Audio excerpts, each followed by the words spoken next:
आगरा से आ रही है बड़ी खबर। आगरा के फतेहाबाद में प्रियंका गांधी का रोड शो। फतेहपुर सीट की लोकसभा सीट से प्रत्याशी रामनाथ सिकरवार के समर्थन में अपील। प्रियंका गांधी ने भाजपा सरकार पर साधा निशाना। प्रधानमंत्री मोदी को लेकर की टिप्पणी। 10 सालों में सत्ता में घमंड, जनता के लिए कुछ नहीं किया। कांग्रेस की सरकार ने गारंटी दी वो पूरा हो रहा है। अग्निवीर को सरकार बनते ही रद्द किया जाएगा। युवाओं को रोजगार उपलब्ध कराया जाएगा। समय आ गया है सरकार बदलने का।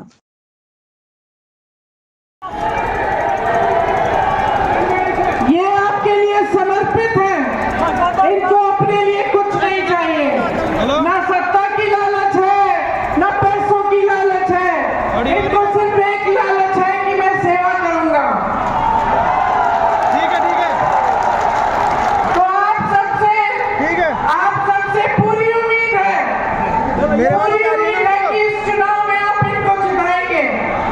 भैया माइक ले लो भैया, वो लेके आए। सिर्फ आपको गुमराह जिन्होंने 16,000 करोड़ रुपए अपने लिए 2 हवाई जहाज खरीदने के लिए खर्चे, और जब देश का गन्ने का किसान रो रहा था, उसका बकाया 15,000 करोड़ था पूरे देश का, वो बकाया नहीं पूरा किया, अपने लिए हवाई जहाज खरीदे।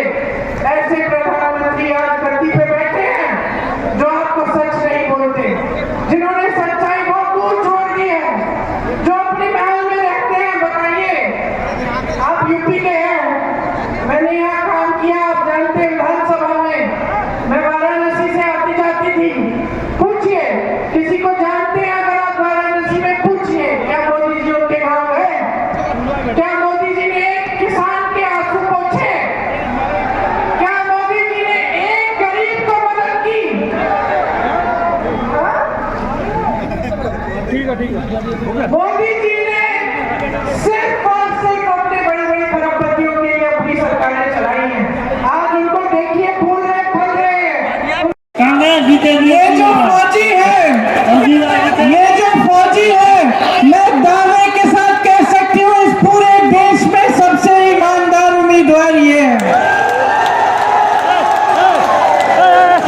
मैं दावे के साथ कह सकती हूँ कि जिसने अपने देश के लिए शहीद होने की भावना जिसके दिल में है, जैसे इनके दिल में थी और है, वैसे उम्मीदवार आपको बहुत कम मिलेंगे।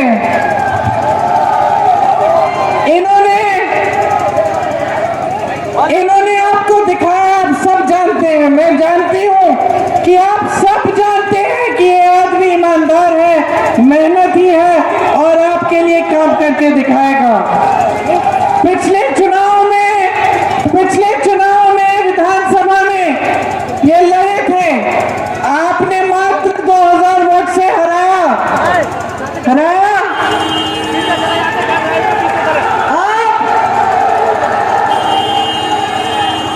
अब ये गलती फिर से मत करना। ये आपके लिए समर्पित है। इनको अपने लिए कुछ नहीं चाहिए, ना सत्ता की लालच है, ना पैसों की लालच है। इनको सिर्फ एक लालच है कि मैं सेवा करूंगा।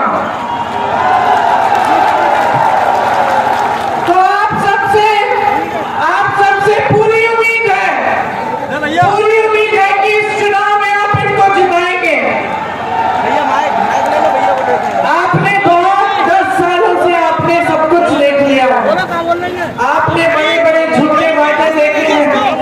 आपने देश के सबसे बड़े नेता को देखा है जिसने सिर्फ आपको गुमराह किया है। सिर्फ चुनाव के समय आपके जज्बातों को उठा के, धर्म की बात करके, आपके जज्बातों को उभार के आपसे वोट लिया है। आपको दिया नहीं है, अपने बड़े खरबपति मित्रों को दिया है।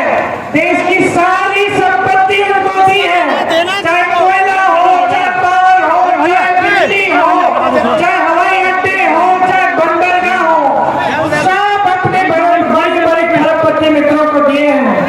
आज देश में एक ऐसे प्रधानमंत्री हैं जिन्होंने 16,000 करोड़ रुपए अपने लिए 2 हवाई जहाज खरीदने के लिए खर्चे, और जब देश का गन्ने का किसान रो रहा था, उसका बकाया 15,000 करोड़ था पूरे देश का, वो बकाया नहीं पूरा किया। किया, अपने लिए हवाई जहाज खरीदे।